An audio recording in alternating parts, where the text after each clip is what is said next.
Work and holiday visa Australia का जो सब क्लास 462 है, उसके बहुत सारे क्वेश्चंस हम लोगों को बार बार लोग पूछ रहे हैं। जैसे कि 462 में सिलेक्शन प्रोसेस कैसे होती है, 462 में कितने % चांस है सिलेक्शन के, 462 में 1 साल की वर्क परमिट के बाद क्या क्या ऑप्शंस है, 462 की वीज़ा फाइल रखने के लिए कितना फंड रिक्वायर्ड है, 462 में स्पाउस को साथ में ले जाने के लिए क्या करें, सिलेक्शन लेटर मिलने के बाद कितने दिन में फाइल पुटअप कर देनी होगी, पीटी और IELTS जैसे एग्जाम को कब देना पड़ेगा और कितना स्कोर लाना पड़ेगा, जिनकी एज कम है और एक्सपीरियंस भी नहीं है तो उनके लिए क्या क्या ऑप्शंस है। ऐसे और भी बहुत सारे क्वेश्चंस हमारे पास आए जिनका जवाब देने के लिए हमने एक पूरा वीडियो ही बना दिया है।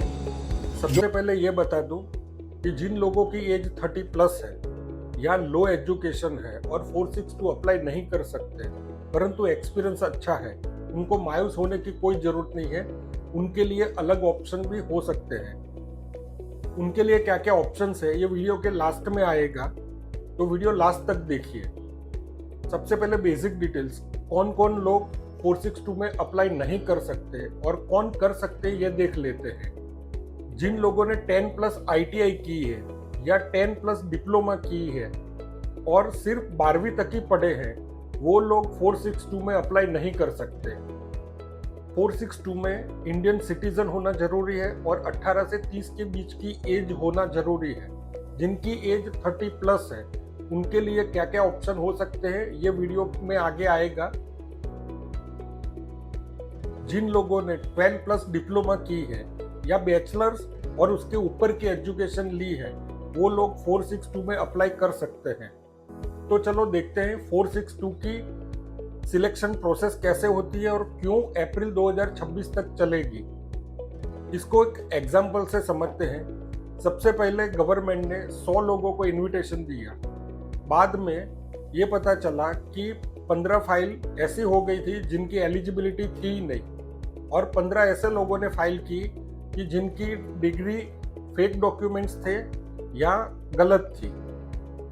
जिनकी एलिजिबिलिटी नहीं थी उनको रिफ्यूज करेंगे और जिन्होंने फेक डॉक्यूमेंट डाले होंगे उनको refusal plus court of justice देके 5 इयर्स का बैन भी दे सकते हैं।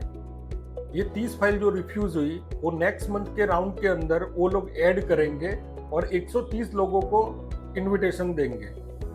462 में सबसे पहले 1 साल की वर्क परमिट मिलेगी, बाद में वहां 2 ईयर एक्सटेंड कर सकते हैं या और कैटेगरी में भी वीजा ट्रांसफर कर सकते हैं। 462 वीजा सिंगल पर्सन को ही मिलता है। अगर किसी को अपनी वाइफ को लेके जाना है तो ऑस्ट्रेलिया जाने के बाद अलग कैटेगरी में वीजा कन्वर्ट करके स्पाउस की वीजा की फाइल रख सकता है। जिन लोगों का सिलेक्शन होगा तो उनकी सिलेक्शन डेट से 28 डेज के अंदर वीजा फाइल सबमिट करनी ही पड़ेगी। ये पॉइंट बहुत ध्यान से सुनिए। IELTS या PT के एग्जाम की जरूरत एप्लीकेशन के वक्त नहीं है, उसकी जरूरत जब वीजा फाइल करेंगे तब जरूरत पड़ेगी और उसके लिए जरूरी है PT में 30 ईच एंड IELTS में 4 ईच का बैंड स्कोर आपको लाना पड़ेगा और उसका रिजल्ट आपको सबमिट करना पड़ेगा, जो बहुत ही आसान है। कोई भी इंग्लिश मीडियम में ना पढ़ा हुआ आदमी 15-20 दिन की प्रैक्टिस में इजीली ला सकता है। 2024 के डेटा के अनुसार पिछले साल 98,000 लोगों ने एप्लीकेशन किया था और उनमें से 1,000 लोगों का सिलेक्शन हुआ था। अपने ऐसा समझते हैं कि ये साल 1 लाख लोग एप्लीकेशन करेंगे और उसमें से 1,000 लोगों का सिलेक्शन होगा। मतलब ये होता है कि 1% चांस रहेगा आपका। 462 की वीजा फाइल सबमिट करते वक्त 5,000 ऑस्ट्रेलियन डॉलर मतलब ज्यादा से ज्यादा 3 लाख रुपए आपको बैंक में बैलेंस शो करना पड़ेगा। ये इसके लिए है कि आप जाएंगे, तुरंत जॉब नहीं मिले तो आप 2-3 महीना सरवाइव कर सके, उसका फंड रिक्वायर्ड है। जिनकी एज 30+ है तो जाहिर है उनका एक्सपीरियंस भी ज्यादा होगा, तो उनके लिए ऑस्ट्रेलियन गवर्नमेंट जो ओपन वर्क परमिट देती है उसके अंदर भी एलिजिबल हो सकती है उनकी प्रोफाइल। ऑस्ट्रेलिया में ब्लू कॉलर जॉब पर्सन की बहुत डिमांड है, जैसे कि मोटर मैकेनिक, पेंटर, प्लास्टरर, प्लम्बर। इस तरह ये तो मैंने कुछ ही एग्जांपल लिए, ऐसे बहुत सारी ऑक्यूपेंसी की डिमांड होती है। तो भले उन्होंने 10 प्लस ITI की हो या 12 प्लस ITI की हो, बट उनके एक्सपीरियंस के दम पे ऑस्ट्रेलियन गवर्नमेंट जो वर्क परमिट देती है उसमें उनकी एलिजिबिलिटी हो सकती है। अगर कोई हमारी कंपनी से एप्लीकेशन करवाना चाहता है तो हम लोग माइग्रेशन लॉयर के पोर्टल थ्रू एप्लीकेशन आपकी करेंगे और साथ में आपकी प्रोफाइल में कौन से सब क्लास में वीज़ा कर सकते हैं उसके लिए हमारे सीनियर काउंसिलर आपको टाइम देंगे और आपसे बात करेंगे पर्सनली या डिजिटली, जैसे आप चाहे आप मिल सकते हैं, जिसके लिए 5,900 सिर्फ हम लोग चार्ज लेते हैं, जिसमें आपका 462 का एप्लीकेशन करने का और कंसल्टिंग का चार्ज आ गया।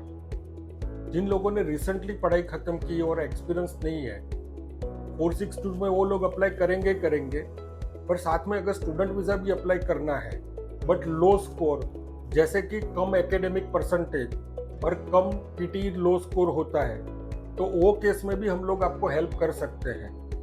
1 जुलाई 2025 को ही हमारे एक स्टूडेंट का एकेडमिक 53% थे और पीटी में ओवरऑल 53 थे, फिर भी हमारी अहमदाबाद आश्रम रोड की ब्रांच ने उसको वीज़ा लाने में बहुत ही फाइट की और उसको वीज़ा मिला।